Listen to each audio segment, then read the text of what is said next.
कहानी की शुरुआत होती है और हमें कुछ मिलिट्री ट्रक्स को दिखाया जाता है जो एक सीक्रेट कंटेनर को शहर से दूर ले जा रहे थे।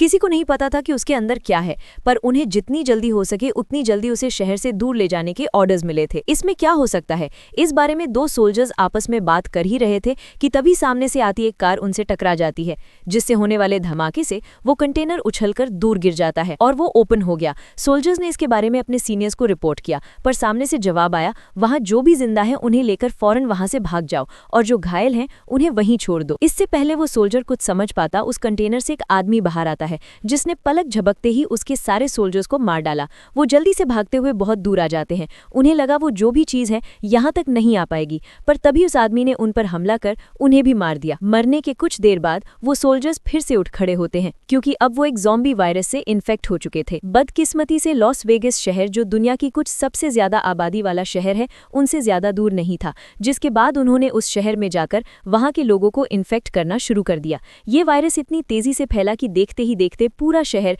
इस वायरस की चपेट में आ गया और इस एरिया को क्वारंटीन करना पड़ा। सरकार ने उन्हें रोकने के लिए पूरे शहर पर बॉम्ब गिराए, हथियारबंद सैनिकों की पूरी फौज भेजी, लेकिन इस एरिया में आने वाला हर एक आदमी इन्फेक्ट होता चला गया। वायरस को रोकने की सरकार की हर मुमकिन कोशिश नाकाम रही, जिसके बाद आखिर में उन्हें पूरे शहर को बंद करना पड़ा। अब ना कोई अंदर जा सकता था और ना कोई बाहर आ सकता था, लेकिन इसके बावजूद कुछ लोग ऐसे थे जो चोरी करने के लिए इल्लीगली अंदर जाते थे। लॉस वेगस को पैसों का शहर कहा जाता था, पर वायरस की वजह से सबको अपने अपने घर और तिजोरी में पड़े पैसों को वहीं छोड़कर भागना पड़ा। ऐसा माना जाता था कि वहां के कसिनोज में अब भी इतने पैसे दफन हैं जो अगर किसी को मिल गए तो उसकी 7 पुश्तें ऐश की जिंदगी जी सकती थी। हम यहाँ स्कॉट नाम के एक एक्स मिलिट्री सोल्जर को देखते हैं जो कभी वेगस में एक मिलिट्री सोल्जर हुआ करता था, पर अब वो एक मामूली शेफ की नौकरी करता है।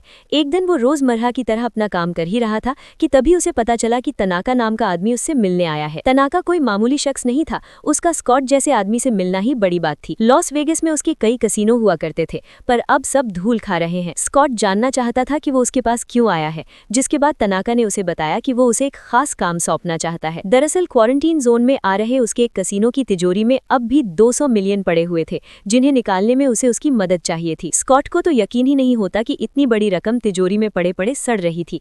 इंश्योरेंस कंपनी उन 200 मिलियन समेत तनाका के नुकसान की भरपाई पहले से कर चुकी थी, जिसका मतलब तिजोरी में पड़े उन पैसों का ना कोई हिसाब है और ना कोई रिकॉर्ड। तनाका को कोई परेशानी नहीं होती अगर वो पैसे इसी तरह कुछ और सालों तक तिजोरी में पड़े रहते, पर सरकार अगले 4 दिनों में पूरे शहर को न्यूक्लियर बॉम्ब से उड़ाने वाली थी, जिसमें कसिनो समेत उसके सारे पैसे जलकर राख हो जाते। वो स्कॉट को इस काम को करने के लिए फोर्स नहीं करना चाहता था, इसलिए उसने स्कॉट को एक नक्शा दिया और चुपचाप वहां से चला गया। अब फैसला उसके हाथ में था कि वो ये काम करेगा या नहीं। इसके बाद हमें क्वारंटीन कैंप को दिखाया जाता है, जहां वेगस से रेस्क्यू किए गए लोगों को रखा जाता था। यहाँ हम स्कॉट की बेटी केट को देखते हैं, जो लोगों की मदद करने का काम किया करती थी। रीटा नाम की एक औरत, जो केट की दोस्त भी थी, उसे बताती है कि कल वो क्वारंटीन जोन में जाने वाली है, जिस पर केट ने उसे ऐसा करने से साफ मना कर दिया, क्योंकि अंदर बहुत खतरा था। पर रीटा कहती है कि वो बस कुछ देर के लिए अंदर जाएगी और वहां से कुछ पैसे लेकर वापस आ जाएगी। उसने कुछ लोगों को ऐसा करते हुए देखा था। कई लोग अंदर गए और मालोमाल होकर वापस आए, पर केट उसे समझाती है कि अफवाहें झूठ हैं,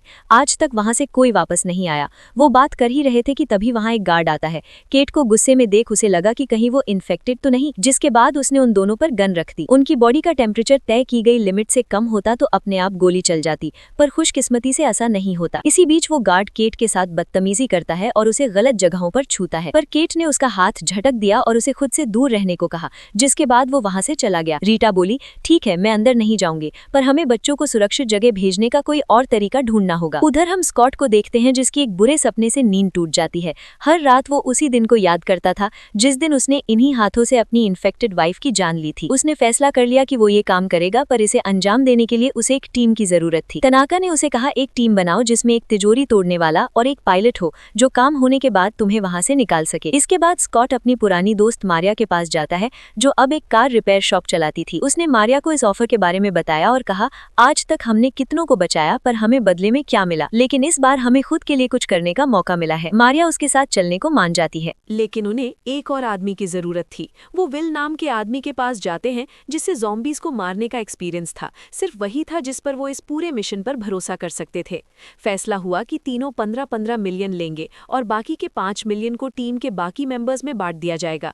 इसके बाद वो मिरियन के पास जाते हैं, जो एक पायलट थी। उसे तो पैसे की इतनी जरूरत थी कि वो काम सुने बिना ही साथ आने को तैयार हो जाती है। इस तरह उन्होंने कुछ और लोगों को भी अपनी टीम में शामिल किया जिन्हें हथियार चलाना आता हो और ज़ॉम्बी से लड़ने में उनकी मदद कर सके। सबसे आखिर में वो एक चोर के पास गए जिसे तिजोरियों के बारे में सब कुछ पता था। साइमन को जब पता चला कि उसे लॉस वेगस के कसीनो में रखी तिजोरी खोलनी है तो वो मानो जैसे खुशी से झूम उठा। ये तिजोरी खोलना तो उसके बचपन का सपना था, क्योंकि ये तिजोरी किस्मत से नहीं सिर्फ काबिलियत से खुलती थी और उसे पूरा यकीन था कि वो इतना काबिल है कि इसे खोल सके। इसके बाद उन सब ने अपने अपने हथियार बाहर निकाले, क्योंकि अब उनका इस्तेमाल करने का टाइम आ चुका था। टीम के सभी लोग एक पुराने गैरेज में इकट्ठा होते हैं, जहां तनाका उन सबको अंदर घुसने से लेकर बाहर निकलने तक का सारा प्लान समझाता है। प्लान सिंपल था, उन्हें अपना रास्ता क्लियर करते हुए अंदर जाना है और फिर उस तिजोरी को खोलकर उसके अंदर पड़े सारे पैसों को बैग में भरकर हेलीकॉप्टर में लोड करके वहां से पलक झपकते ही गायब हो जाना है। और ये सब उन्हें अगले 32 घंटों में करना होगा। लेकिन जब उनमें से एक को पता चला कि उन्हें क्वारंटीन जोन में जाना है तो वो साथ चलने से मना कर देता है, क्योंकि वो इतने कम पैसों के लिए इतना बड़ा जोखिम लेने को तैयार नहीं था। वो वहां से चला गया और अब उनकी टीम में कुछ ही लोग बचे थे। सारी तैयारियां हो गई थी, हालांकि फिर भी क्वारंटीन जोन में घुसना इतना आसान नहीं था, क्योंकि अब भी मिलिट्री फोर्सेस चारों ओर तैनात थी जो उन्हें किसी भी कीमत पर अंदर नहीं जाने देते। मदद के लिए स्कॉट अपनी बेटी के पास आता है जो क्वारंटीन जोन में काम करती थी। वो उन्हें बड़े आराम से अंदर भेज सकती थी, लेकिन उसे मनाना स्कॉट के लिए बिल्कुल भी आसान नहीं था, क्योंकि केट अब तक स्कॉट से इस बात को लेकर नाराज थी कि उसकी मॉम के जाने के बाद उन्होंने उसे अकेला छोड़ दिया और कभी उससे मिलने भी नहीं आए। स्कॉट केट को बताता है कि मैं ये तुम्हारे लेकर रहा हूँ, इस काम के लिए मैं तुम्हें $15 मिलियन दूंगा, जिसके बाद केट उनकी मदद करने को तैयार हो जाती है। उसी रात हम उसकी दोस्त रीटा को देखते हैं, जो केट के मना करने के बावजूद लिली के पास जाती है और उससे रिक्वेस्ट करती है कि उन तीनों को अंदर भेज दे।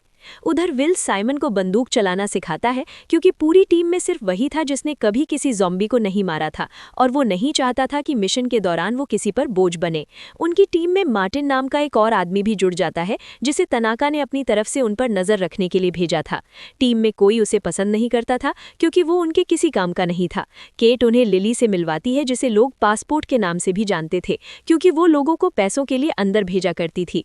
अपना काम खत्म करने के बाद वो वहां से जा ही रही थी कि तभी उसने रीटा के बच्चों को रोते हुए देखा। जब उसे पता चला कि लिली ने रीटा को अंदर भेज दिया तो वो गुस्से में उसे जोर का घूंसा मारती है और उससे पूछती है कि तुमने उसे अंदर क्यों भेजा। अब इसमें लिली की भी कोई गलती नहीं थी, उसे नहीं पता था कि रीटा के 2 बच्चे भी हैं और ना उसने ये बात उसे अंदर जाने से पहले बताई थी, वरना वो कभी उसे अंदर नहीं भेजती। स्कॉट कहता है कि अगर वो हमें मिली तो हम उसे वापस ले आएंगे, पर केट जानती थी कि वो सिर्फ वहां पैसों के लिए जा रहे हैं। अंदर जाकर उसे वापस लाना तो छोड़ो, उसे ढूंढेंगे भी नहीं। वो भी साथ चलने को कहती है, पर स्कॉट ने उसे साथ चलने से मना कर दिया, क्योंकि इसमें बहुत खतरा था। लेकिन केट भी कम जिद्दी नहीं थी। वो बोली, अगर आप मुझे नहीं ले चलेंगे तो मैं आपके जाने के बाद अंदर आऊंगी, तब तो खतरा और भी ज्यादा होगा। स्कॉट के पास उसे अपने साथ ले चलने के अलावा कोई और रास्ता नहीं बचा था, इसलिए मजबूरन वो केट को भी टीम में शामिल कर लेता है। इसी बीच लिली ने उस बदतमीज गार्ड को उनकी ओर आते देखा और स्कॉट से कहा, उसने हमें देख लिया है, इसे भी अपने साथ ले चलना होगा, वरना बाहर जाकर सबको खबर कर देगा और हमारा पूरा प्लान चौपट हो जाएगा। इसके बाद वो सभी एक सीक्रेट डोर से होते हुए क्वारंटीन जोन के अंदर जाते हैं। एरिया शुरू होते ही उन्हें अपने सामने ढेर सारी लाशें पड़ी मिलती हैं, जिन्हें देखकर साइमन के तो डर के मारे पसीने छूट जाते हैं। लिली उन्हें बताती है कि ये लोग सूरज की रोशनी को झेल नहीं पाए, जब बारिश होगी तब इन्हें देखना चाहिए, कुछ बूंदें गिरेंगी और ये फिर से जिंदा हो जाएंगे। उन्होंने जितना सोचा था ये शहर उससे भी ज्यादा खतरनाक था। ज़ॉम्बीज़ ने पूरे शहर को जीता जागता कब्रिस्तान बना दिया था। थोड़ी दूर चलते ही उन्हें किसी की आवाज़ सुनाई दी, जिसके बाद लिली उन्हें तुरंत ही छुपने को कहती है। उनके सामने एक ज़ॉम्बी टाइगर आता है जो इस रास्ते को गार्ड करता था, पर वायरस की वजह से उसके स्मेल करने की सेंस जा चुकी थी, इसीलिए वो उनकी मौजूदगी को भांप नहीं पाता और चुपचाप वहां से चला जाता है। इसके बाद लिली ने नेथन के पास आई और उससे उसकी गन मांगी, पर नेथन जैसे ही उसे अपनी गन देता है, लिली उसके पैर में गोली मार देती है। सब पूछते हैं कि तुमने ऐसा क्यों किया, जिस पर लिली उसे बताती है कि आगे बढ़ने के लिए हमें उनसे सौदा करना पड़ेगा, ये एक तोहफा है जिससे वो खुश हो जाएंगे। अगर हम उनके वसूलों के हिसाब से चले तो वो हमें छुएंगे भी नहीं। जल्द ही उन सबको पता चलने वाला था कि लिली किसकी बात कर रही थी। गोली की आवाज़ सुनकर वहां 2 ज़ॉम्बीज़ आते हैं, पर ये बाकियों की तरह बिना सोचे समझे इंसानों पर झपटने वाले ज़ॉम्बीज़ नहीं थे। वो उन्हें देखते हैं पर किसी पर हमला नहीं करते, लेकिन वो नेथन को उनकी एंट्री फीस के तौर पर अपने साथ ले गए।